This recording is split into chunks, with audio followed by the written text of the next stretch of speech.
변압기의 이론 및 특성하겠습니다. 이번 시간에 해야 될 내용은 우리가 직류기에서 등가회로 그렸고요. 동기기에서도 등가회로 그렸습니다. 변압기도 우리가 이 변압기의 특성을 해석하고 파악하기 위해서는 등가회로를 그려야 됩니다. 그래서 이번 시간에는 등가회로를 그리고 1, 2차 변환까지 하는 내용이 추가됩니다. 보세요. 직류기 같은 경우는 이렇게 했을 때 N극, S극 있고 이렇게 했습니다. 그리고 여기에 브러쉬가 있고 그 다음에 전기자 권선이 있었죠. 전기자 권선인데 이것을 등가회로로 그렸을 때 전기자 권선과 전기자 그 다음에 분권 같은 경우는 계자해서 이런 식으로 등가회로를 그렸습니다.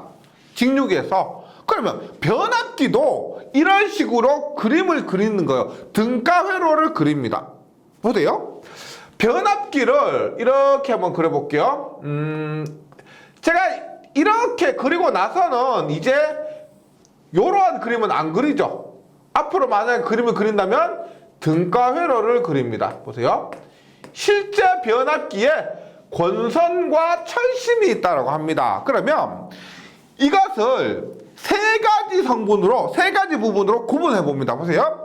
첫 번째, 1차 측. 1차 측에 뭐가 있을까요? 1차 측에 권선 자체의 저항과 권선, 감겨있죠? 그러면 권선에 의한 리액턴스가 있는데 1차 측 저항과 1차 측 리액턴스가 됩니다.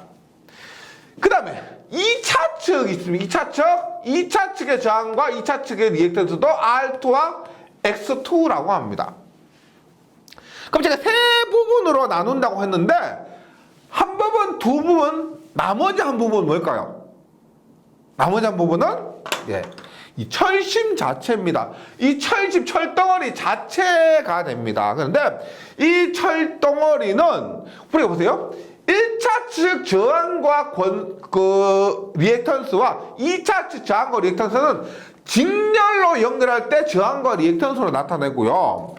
저항과 리액턴스로 나타내는데 병렬로 나타낼 때는 뭐로 나타낸다?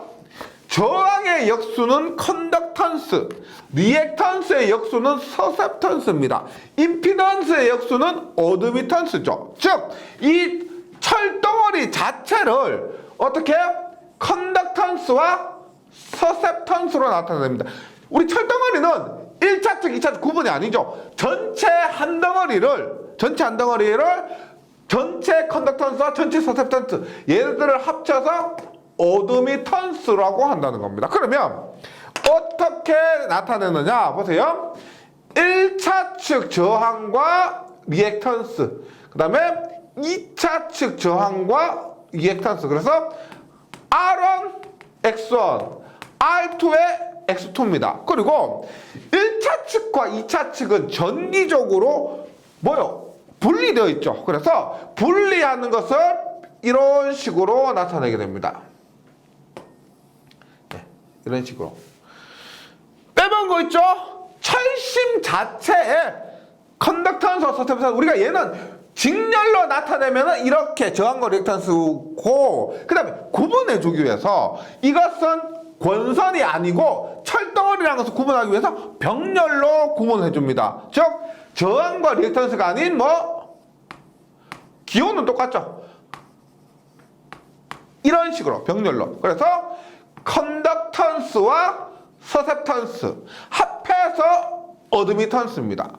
그리고 1차 측에 들어가는 전압 V1, 2차 측에 나오는 전압 V2, 1차 측에 흐르는 전류 I1, 2차 측에 흐르는 전류 I2.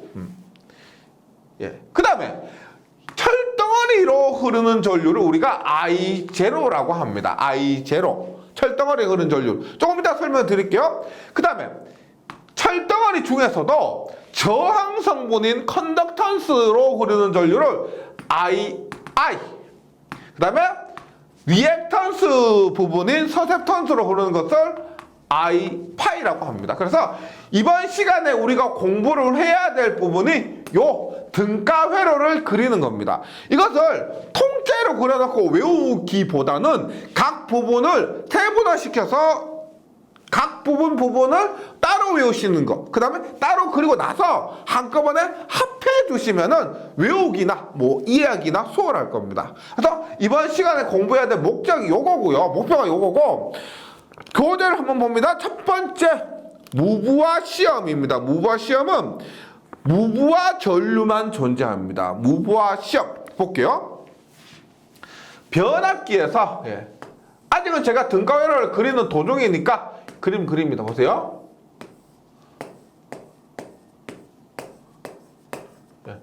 이렇게 했을 때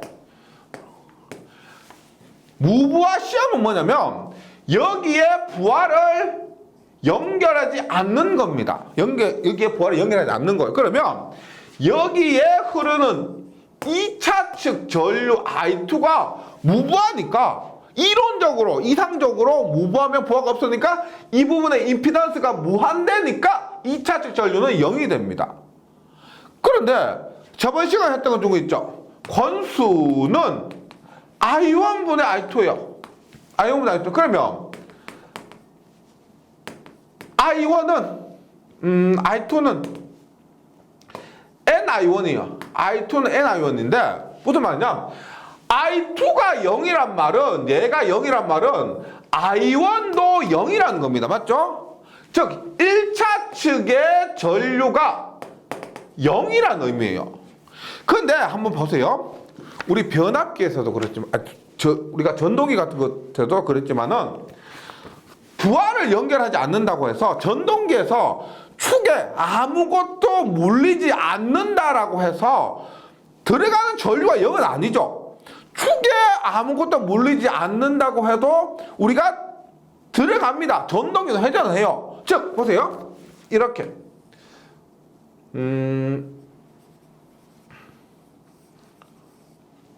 이렇게 했다고 했을 때 돼요? 여기에 흐르는 전류가 이 전류의 방향은 상관없습니다. 뭐 이렇게 해도 되고 이렇게 해도 되고 교류니까요. 한번 이렇게 했다가 한번 이렇게 흐르니까 상관없고요. 이렇게 하면은 우리가 등가로가 이렇게 있다고 했을 때 보세요. I2가 0이면 여기에 흐르는 I1은 0이 맞습니다. I1 다시 할게요. 여기에 흐르는 전류는 0입니다. 이 전류가 0이면 이 전류는 0이에요. 그러면 1차 측에 V1을 인가하죠. 그러면 이 전류는, 여기에 흐르는 전류는 0입니다. 그러면 V1에 의해서 흐르는 전류는 어떻게 될까요?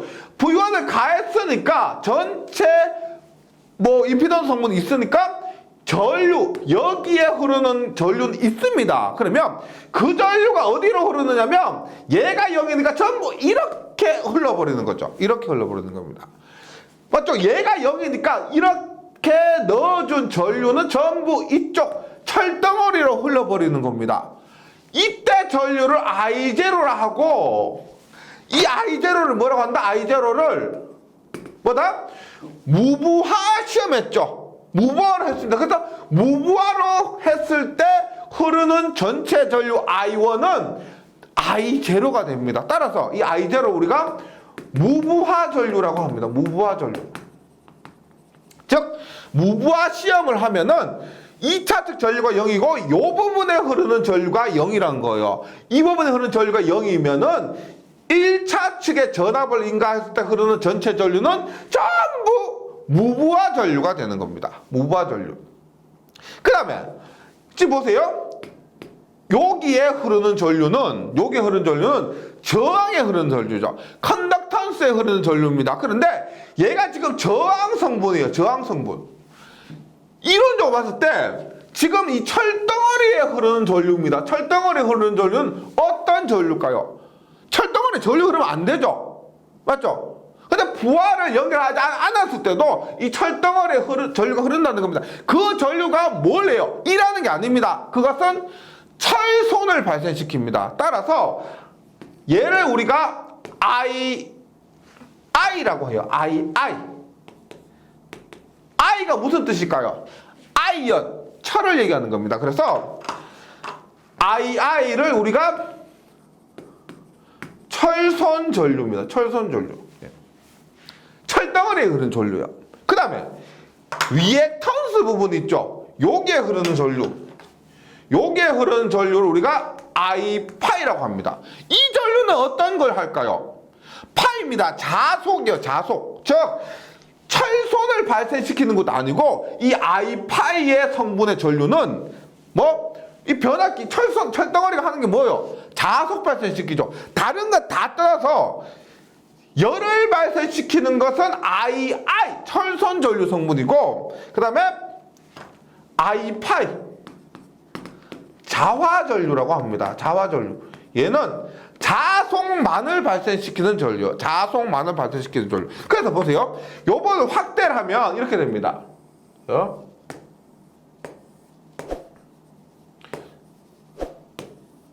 보세요. V1을 입력을 하면은 얘가 컨덕턴스고 얘가 서셉턴스가 합해서 어드미턴스입니다. 컨덕턴스, 서셉턴스와 어드미턴스.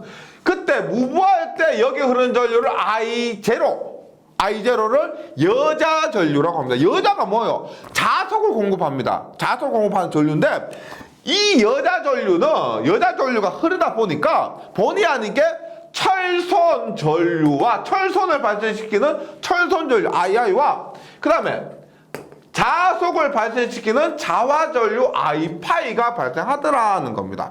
그래서 이것이 철덩어리 부분의 등가회로요. 철덩어리 부분 있죠? 그 부분의 등가회로가 됩니다. 그래서 일단은 요 관계를 기억해 주시고요. 그러면 공식으로 한번 써보면 이렇게 되죠. I0는 II, 얘는 저항 성분입니다. 저항 성분이고 플러스 J의 I 파이죠. 리액턴스 성분이죠. 리액턴스 성분입니다. 그러면 교재는 벡터도 한번 그려봅니다. 보세요. 예를 들어서 V1을 입력해준 전압이 있죠. V1이 이렇다고 합니다. 이렇게요. 그러면 V1이 이렇다고 합니다. V1의 방향이 이렇다고 했을 때 지금 얘는 저항 성분이고요. 얘는 자속 L 성분입니다. 그러면 저항 성분의 전류 II는 저항만 있을 때는 전압과 전류가 동상이죠. 따라서 II는 이렇게 됩니다. II는요. 그 다음에 I 파이는 얘는 전압이고요. 전압이고 I 파이 같은 경우는 우리가 L에 흐르는 전류입니다. L에 흐르는 전류 맞죠? 그러면 L에 흐르는 전류는 전압보다 90도 뒤집니다. 지상 전류죠. 따라서 I 파이는 전압보다 90도 뒤진다. 이렇게 I 파이입니다. 그러면 I0는 R과 리액턴스 성분이니까 얘는 어떻게 합해서 뭐다? 전체 전류, 전체 여자 전류 I 파이는 이렇게 I 파이가 아니고 I0죠. 여자 전류는 이렇게 됩니다. 이렇게. 따라서 피타고라스의 정리에 의해서 I0의 크기를 구하면 II의 자승 플러스 I 파이의 자승 이런 식으로 되는 거죠. 그래서 일단 용어 정리부터 한번 할게요. 교재에 있는 내용으로서 용어 정리를 하면은 교재에서 등가회로 무부하 시험에 의한 등가회로 이렇게 그릴 수가 있고요. 여자 전류는 무부하 전류라고 합니다. 용어 굉장히 중요해요. 우리 전기 기기 시간에 전류의 종류만 해도 10개가 넘습니다. 우리 1장부터 해서 뭐 전기자 전류, 계자 전류도 뭐 직권 계자 전류, 뭐 분권 계자 전류 이런 것도 있고 무부하 전류, 뭐 단락 전류 하고 여기서 나온 거 뭐예요? 여자 전류, 철선 전류, 자화 전류 이런 전류의 종류만 10개가 넘는데 이런 것들이 바로바로 나올 정도로 연습해 주셔야 됩니다. 그래야 전기 기기가 자신 있어져요. 네, 용어를 숙제해 주시기 바라고요. 여자 전류는 무부하 전류입니다. 이거 변하는 거 아니에요? 여자 전류 확인하고 무부하 전류입니다. 왜? 여자 전류는 부하가 있거나 부하가 없거나 발생하는 거예요. 무부할 때만 발생하는 게 아니고 부하가 있어도 발생합니다. 하지만 부하가 있을 때는 여자 전류 플러스 알파입니다. 즉 무부할 때 흐르는 전류에다가 부하할 때 흐르는 전류가 더해지는 것이고, 그 다음에 무부할 때 여자 전류가 부하할 때 여자 전류와 같습니다. 그 값은 같아요. 변하는 게 아닙니다. 그 다음에 이러한 관계가 됩니다. 이러한 관계가 되고, II는 철손 전류로서 뭐다? 철덩어리에 열을 발생시키는 철손을 발생시키는 전류 II고요. 그 다음에 자화 전류는 다른 역할 없어요. 순수하게 철심의 자속만을 발생시키는 전류입니다. 예, 구분해 주시고, 그 다음에 공식은 외우시기보다는요, 이거 그림을 그려서 이해하시는 거죠. 제가 직육이 할 때부터 말씀드렸지만 이 공식 하나하나 외우면 헷갈려요. 최대한 등가 회로를 그려서 그 등가 회로로부터 끄집어내 보시는 그런 연습을 해주셔야 됩니다. 철손 전류는 보세요. 철손은 뭐라 그랬어요?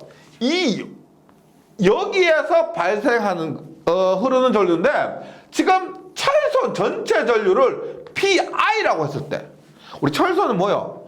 철선은 히스테레시스선 플러스 와류선입니다. 히스테레시스선 플러스 와류선 합쳐서 철선이라고 그러는데, 그것을 이 컨덕턴스 G에 다 담았습니다. 그러면 어디요? 우리가 P는 VI니까 I는 V분의 P죠. V분의 P인데, 지금 요 부분입니다. 요 부분에 손실이 PI라고 했을 때, 철손이 PI라고 했을 때, 이때 전압은 뭐요? 이 V1이 그대로 여기 걸리죠. 병렬이니까 V1이 그대로 여기 걸립니다. 그래서 V는 V1이고요.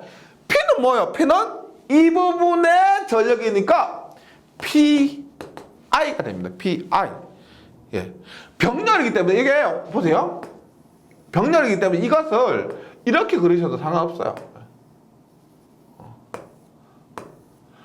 G고 B입니다. 그 다음에 이게 병렬이니까 이 부분은 이렇게 그려도 상관없다는 거예요. 그리고 V1이고 이 부분의 전력이 PI라고 하면은 그리고 요게 푸른 전류를 II라고 하면은 II는 V1분의 PI 이렇게 나타낼 수가 있다는 거죠.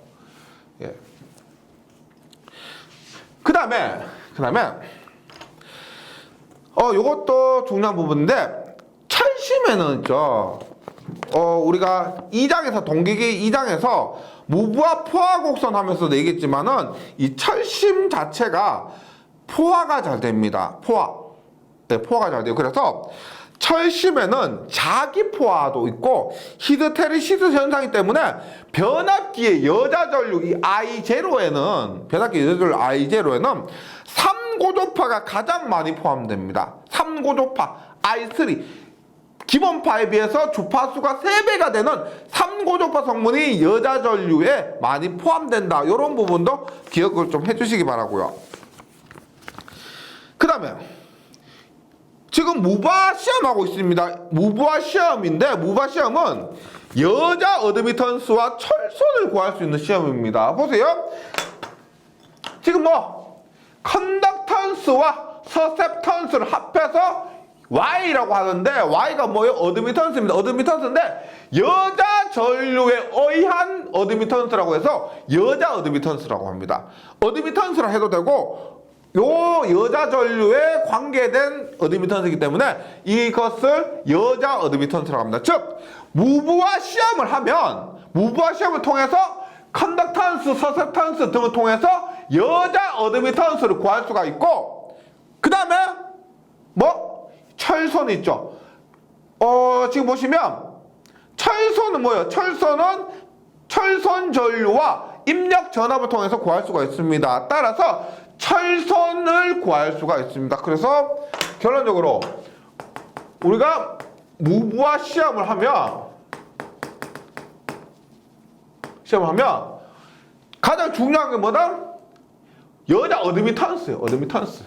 그 다음에 철선, PI 등을 구할 수가 있습니다. 여기에는 다른 것들이 내포되는 거예요. 여자 어드미턴스 안에는 컨덕턴스와 서셉턴스가 포함되고요. 철선을 우리가 전체 변압기에서 손실을 하면은 철선과 동선이에요. 그 중에서 철선을 무부하 시험을 통해서 구할 수가 있다는 겁니다.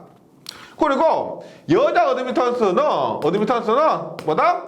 컨덕턴스 플러스 J의 서셉턴스예요. 이것을 벡터적으로 풀면은 어떻게 돼요? 크기는 컨덕턴스의 제곱 플러스 서셉턴스의 제곱, 요렇게 구할 수가 있습니다. 그 다음에 컨덕턴스 G는 이 그림상에 의하면, 이 그림에 의하면은 앞에서 뭐라 그랬어? G는 V1분의 II죠. 컨덕턴스에 걸리는 전압 V1, 컨덕턴스에 흐르는 전류 II니까 저항은 전류분의 전압인데 컨덕턴스는 역수니까 전압분의 전류입니다. 그런데 II는 뭐야? V1분의 PI죠. II는 V1분의 PI니까 II 대신에 V1분의 PI 대입하면 V1분의 1 곱하기 V1분의 PI 대입하면 V1의 제곱 분의 PI. 컨덕턴스는 이러한 공식이 된다는 겁니다. 얘가 제가 뭐 다른 공식도 있지만은요, 시험에 종종 나오는 공식입니다. 시험에 나오는 공식. 어드미턴스 이렇게 구하고요. 컨덕턴스 이런 공식으로 구할 수가 있다는 거예요. 이런 식으로 구할 수가 있다. 여기까지가 무부하 시험입니다. 무부하 시험. 그림을 그려주시면 좋겠고요. 그리고 무부하 시험에서 어드미턴스와 철소는 알 수가 있고, 어드미턴스와 컨덕턴스를 구하는 공식은 이러한 공식입니다. 네. 그 다음에 무부하 시험 다음에 하는 것이 부하 시험 및 단락 시험이에요. 예.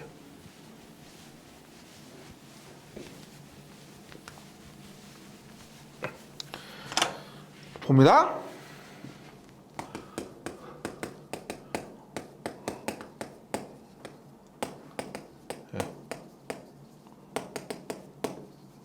부하 시험 및 단락 시험인데 이렇게 보시면 돼요. 마지막으로 이렇게 그립니다.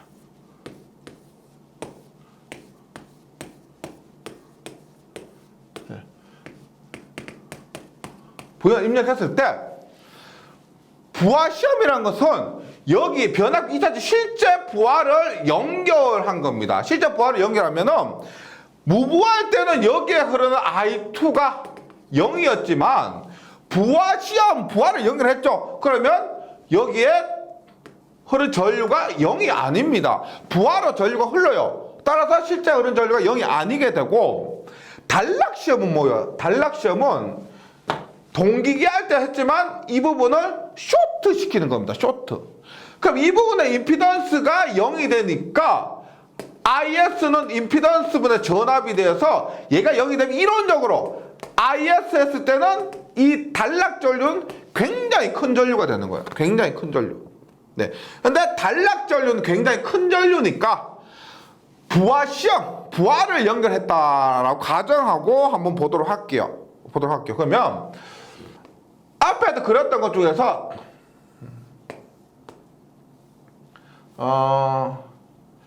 뭐 순서는 마음대로입니다. 순서는 마음대로고 이해를 돕기 위해서 이렇게 한번 그려볼게요. 이렇게 그리는 게 조금 이해가 나을 겁니다. 이렇게 부하를 연결했습니다. 그럼 보세요. 입력 전압 V1을 주면 여기에 I1이 흐르고요. 여기에 부하로 I2가 흐릅니다. 부하 시험이니까 흐릅니다. 그리고 앞에 썼죠? 1차 권선에 의한 R1과 X1, 2차 권선에 의한 R2와 X2가 존재를 하게 됩니다. 그런데 여기에 흐르는 전류를 I1 다시라고 합니다. I1 다시라고 하면은 보세요.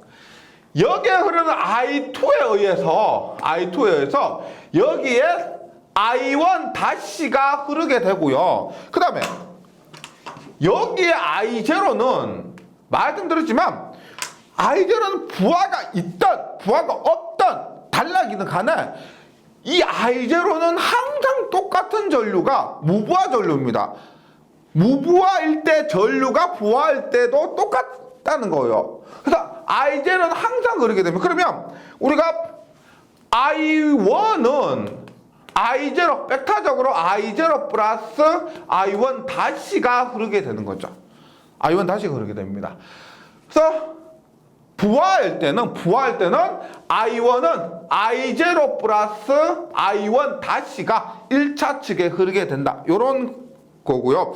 등가 회로를 그리면은 일단 근데 우리가 이 부분 자체는 무부하 시험일 때 구했죠. 무부하 시험일 때 구했으니까 부하 시험은 얘하고는 상관이 없습니다. 그래서 부하 시험에 의한 등가 회로를 그린다고 하면은 이런 식으로 나오게 됩니다.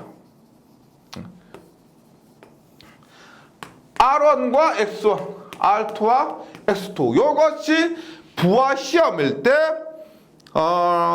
등가 회로고요. 얘는 지금 부하 시험과 혹은 권선의 저항 측정 시험 혹은 단락 시험을 통해서 이러한 등가 회로를 그릴 수가 있다는 겁니다. 예. 이게 근데 어렵지 않죠? 1차 측 권선이 있습니다. 1차 측 권선의 저항 성분과 리액턴스 성분을 뺀 것이고 2차 측의 저항과 리액턴스 성분을 뺀 거예요. 그것을 측정한 겁니다. 뭘 통해서? 뭐 부하 시험, 단락 시험, 권선 저항 측정 이런 시험을 통해서. 그래서 교재를 보면 부하 시험 및 단락 시험 같은 경우는 부하 시험 및 단락 시험, 부하를 연결한 거, 단락 시험은 쇼트시킨 겁니다. 이걸 통해서 무부하 전류와 부하 전류가 존재를 합니다. 부하 전류는 이렇게 흐르는 전류를 부하 전류라고 하고요. 이것을 통해서 임피던스 있죠. R과 X가 뭐예요? 임피던스죠.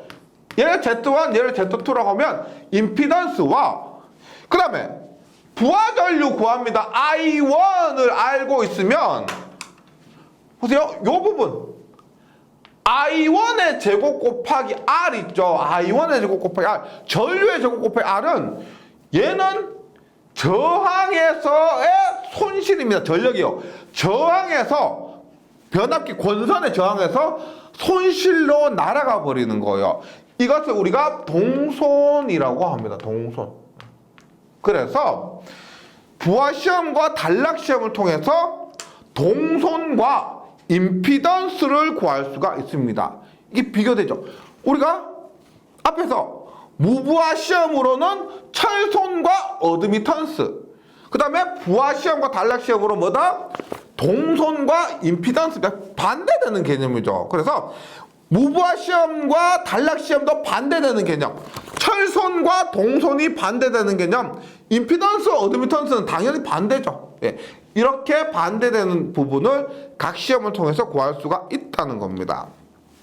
그래서 교재 변압기 등가를 우리가 다른 부분보다는 복잡하죠. 제가 강의 처음에 말씀드렸듯이 직류기의 등가 회로는 뭐 직류기의 전기자 저항, 계자 권선 해서 등가 회로를 그렸는데 변압기의 등가 회로를 최종적으로 그린다고 하면은 이렇게 됩니다.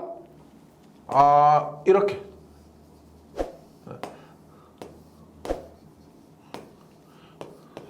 이 철손 부분은 있죠.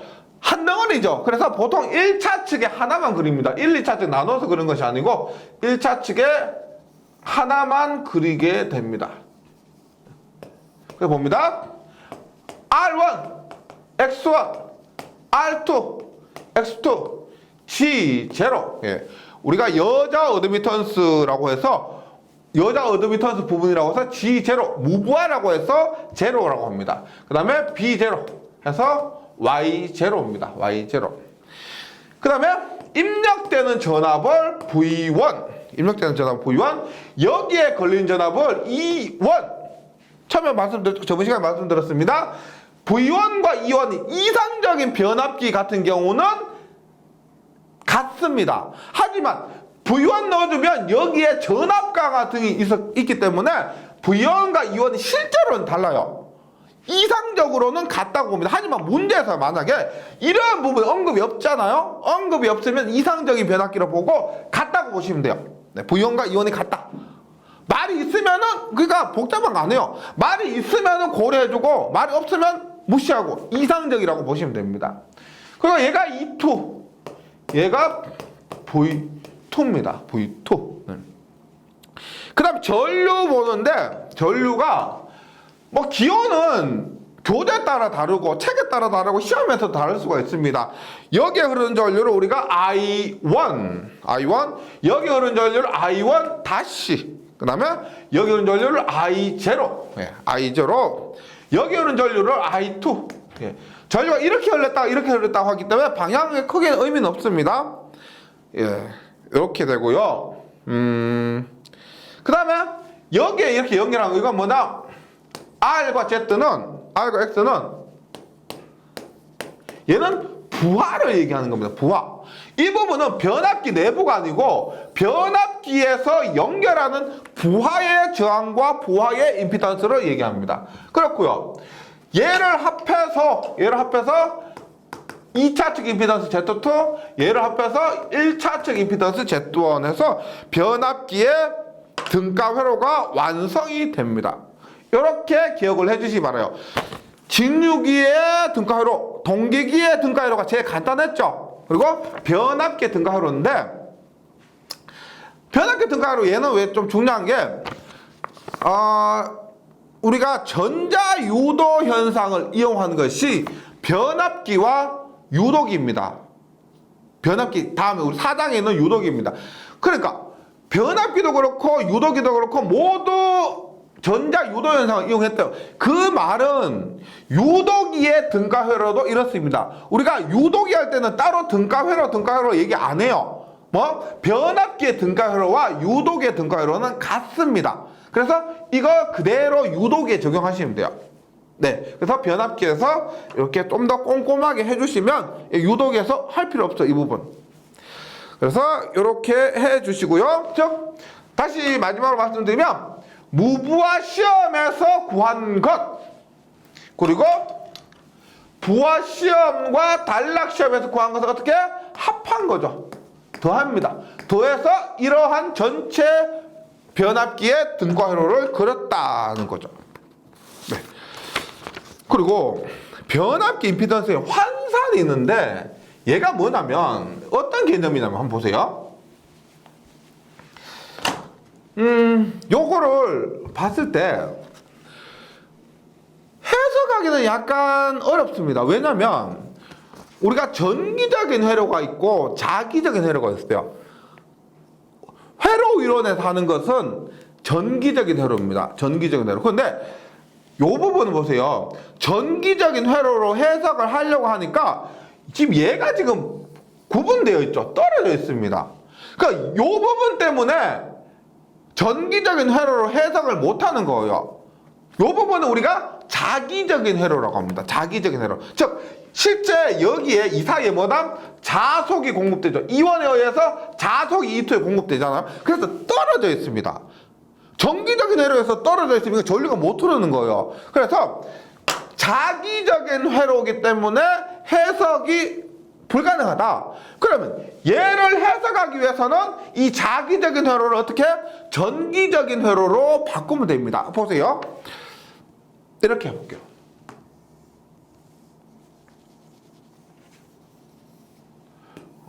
이렇게. 그리고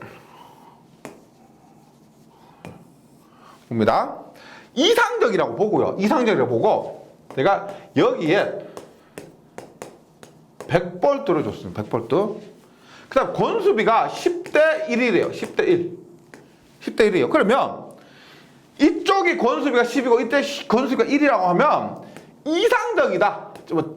다시 말씀드리지만 이 부분에 의한 전압 강화 등이 있겠지만은 무시하고요. 이상적이라고 하면은 100V를 가해줬으면 10대 1이면 여기 얼마? 10V가 걸리죠. 10V. 맞죠? 100V, 우리가 권수비 A는 10인데 이것이 V2분의 V1입니다. 그래서 V2가 10이고 V1이 100이어야 권수비가 10이 되는 거죠. 이런 관계가 되는데 얘가 지금 자기적인 회로라서 해석이 바로 안 된다고 했습니다. 전기적인 회로로 바꾸려면은 어떻게 이 부분이 이렇게 연결이 되어야만 전기적인 회로가 되죠. 맞죠? 이건 누가 뭐래도 RL로 연결된 전기적인 회로입니다. 그런데 문제가 있어요. 보세요. 그냥 아무것도 고려하지 않고 바로 연결해버리면은, 보세요. 100V였는데, 여기 100V죠. 무시한다고 하면 100V입니다. 권수비가 우리가 10대 1이고, 뭐 간에 100V. 그러면, 여기 얼마? 여기 10V죠. 말이 안 되죠. 권수비가 10대 1이고, 100V, 10V인데, 지금 여기 높이는 100V가 아무것도 없는데, 여기 높이는 10V라는 것은 말이 안 되는 겁니다. 맞죠? 그래서 지금 자기적인 회로를 전기적인 회로로 변환하는 것을 변압기의 1, 2차 환산이라 그럽니다. 1, 2차 환산. 즉 2차를 1차로 변환하거나 1차를 2차로 변환하는 거예요. 그럼 보세요. 지금 2차를 1차로 맞추려면은 10V 그대로 하는 것이 아니고 권수비가 A죠. 권수비가 A라고 했을 때 지금 여기에 2차를 1차로 맞추기 위해서 2차 전압에 A를 곱해요.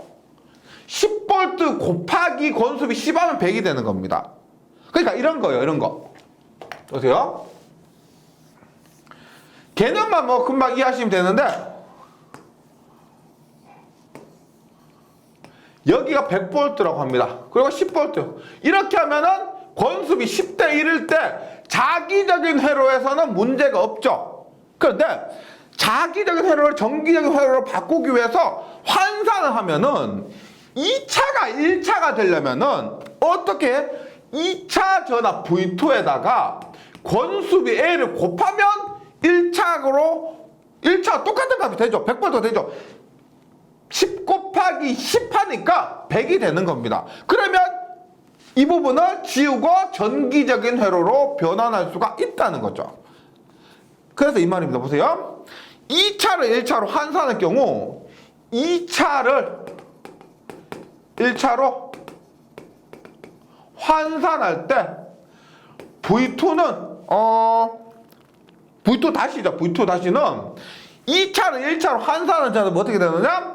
원래 V2에다가 A를 곱하면은 자기적인 회로를 전기적인 회로로 바꿀 수가 있습니다. 즉 A V2를 하잖아요. 그럼 10 곱하기 10을 하면은 10 곱하기 10을 하면 어떻게? 이것을 이렇게 전기적으로 막 바꿀 수가 있다는 겁니다. 요렇게요. 그 다음에 똑같이 보세요. 똑같이 임피던스입니다. 임피던스 혹은 전류예요. 전류 I2 다시는 어떻게 해요? 만약에 보세요. 여기에 10A가 흐르고 권수비가 10대 1이라면 여기에 흐르는 전류 얼마요? 이렇게 돼 있을 때 얼마? 10대 1이면 여기는 전압과 반대로 커지죠. 얼마? 100A입니다. 100A. 따라서 I2 다시는 I2에다가 얼마? A분의 1을 곱해야 돼요. 권수비분의 1을 곱해야 되면 즉 100A 그런데 100A 곱하기 10분의 1을 해야 1, 2차를 환산시킬 수가 있다는 겁니다. 요렇게. 임피던스는 어떻게 될까요? 임피던스 A는 루트의 Z2분의 Z1이죠. 얼마? A의 제곱은 Z2분의 Z1이니까 어떻게 한다? Z2 다시는 어떻게? A의 제곱 Z2로 해주는 겁니다. A의 제곱. 전압에서 A를 곱했는데 임피던스에서는 A의 제곱을 곱하는 거예요. A의 제곱. 예. 그래서 교재에 있는 내용입니다. 반대로 1차를 2차로 환산한다고 하면 반대로 해주시면 돼요. V1 다시는 V1 곱하기 A분의 1. 1차를 2차에 맞추는 겁니다. 그 다음에 I1 다시는 I1 얼마? I1에 A를 곱하는 거예요. A. Z1 다시는 Z1이 얼마? A 제곱분의 1을 곱하는 거죠. 그래서 2차를 1차로 환산한다 혹은 1차를 2차로 환산한다 할 때는 이런 식으로만 정의해 주시면 됩니다. 네, 이번 시간에 한 내용이 뭐 페이지는 얼마 안 됐는데 굉장히 좀 중요한 내용입니다. 약간 이론적으로 좀 어려우셨을 겁니다. 전기 기기 부분 전체 중에서도 약간 이해하기 어려운 부분이 이 부분이에요. 네, 반대로 이 부분 잘 헤쳐나가시면 다른 부분 상대적으로 더 쉽게 이겨낼 수 있습니다. 늘 말씀드리지만 조금만 참고 조금만 힘내시고 시험에서 꼭 좋은 결과 얻기 위해서는 지금 책상에 의자에 엉덩이 좀 더 붙이셔야 됩니다. 네, 잘 정리해 주시고 저는 다음 시간에 다시 뵙도록 하겠습니다. 수고하셨습니다.